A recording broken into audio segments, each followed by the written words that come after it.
Arcus 1. I would start at the beginning, but I don't know when that was or how long ago I was banished to this prison. What I know is I've been observing and studying the inner workings of this entity that had once been, well, an obsession.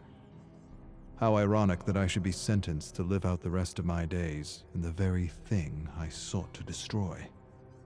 An obsession turned prison, as all obsessions are, I suppose.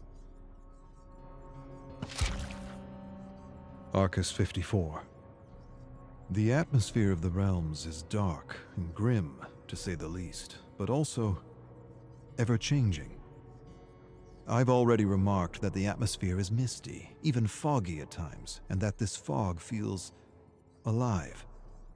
It seems to contain swirls and streams of memories or imprints of beings from multiple terror worlds. It is as if the entity absorbs all the psychic energy and thoughts of beings it snatches as it journeys through the endless cosmos. I've used the Orus to study the black fog and have come to 3 observations that will prove invaluable to finding a way home. First, the fog is rich in auric particles, leading me to believe this dimension is more conscious than it is material. Second, I should be able to manifest anything I am able to pull from rifts in the fog, using techniques passed down from my family. Third, the entity is far more ancient than we ever suspected back home, and most of our theories and conjectures were wrong. The rich presence of auric particles in cells suggest it is one of the original ones, an ancient. Arcus 142. The entity is the cosmic embodiment of evil. Back home, we witnessed how its very presence turns worlds inside out, how it seems to remove or extinguish any sense of empathy or compassion within communities, how it brings people to the brink of madness and, well, pushes them in. Now I understand. It does all this in order to rip victims from their lives and have them play out an endless trial of terror that it presumably needs for its own survival. And there, perhaps, lies the key to its destruction, if an ancient can be destroyed at all. End the trials. Destroy its ability to sap dark nectar from victims like a cruel parasite feeding from a flower.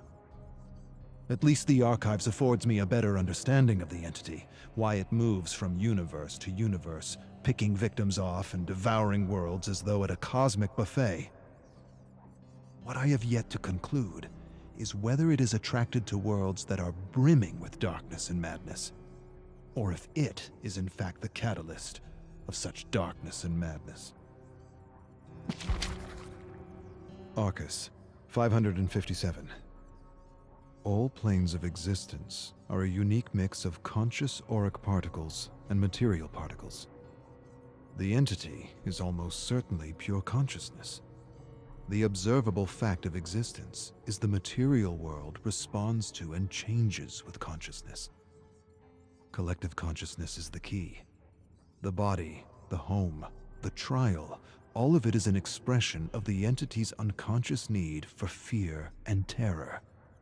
The distinct observation in the specimens chosen by the entity is that they all come from worlds that have failed to understand the metaphysical relationship between their thoughts and the world they live in.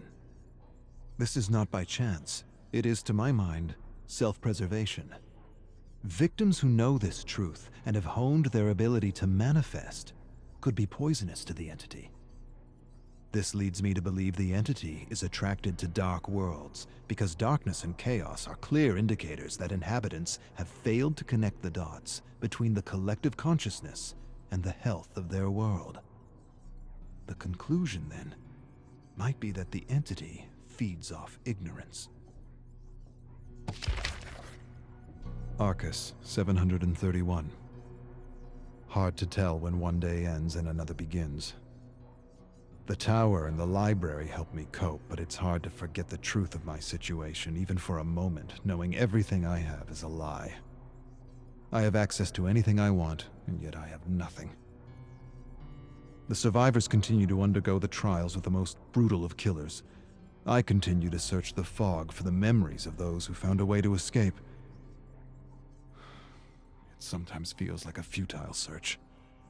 But then again, I've got time on my hands. Lots of time.